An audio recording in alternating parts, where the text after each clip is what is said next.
అందుకని దేవుడు అనుకోండి, ఇవి కాదు మీకు మాదిరి. పశువును పెట్టుకోకండిరా మీరు దేవుడిగా. పెట్టుకుంటే వాటిలానే మీ ప్రవర్తన ఉంటుంది. మీకు సరైన మాదిరిగా పంపిస్తా. మీరు పెట్టుకుంటే అట్లాంటి పెట్టుకోండి మాదిరిగానే.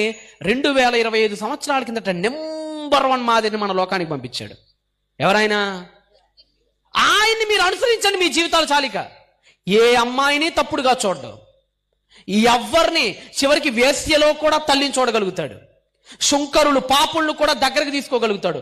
కుష్టు రోగులను కూడా తాకగలుగుతాడు. ఈరోజు మీరు చూడండి, ఈరోజు అండి ఎవరైనా మీరు పెద్ద పెద్ద వాళ్ళకి షేక్ హ్యాండ్స్ ఇచ్చారనుకోండి, మొహం మీద గడిగేసుకుంటారు వాళ్ళు వెంటనే. అవునా? మీరు వెళ్ళి పట్టుకోమంటే నాతో సహా మనందరం ఎవరైనా సరే మనం వెళ్ళి వాళ్ళ శరీరాన్ని ఇలా టచ్ చేయగలమా? మన ప్రభు అయిన యేసు ప్రతి అణువుని టచ్ చేశాడు మానవుల్లో.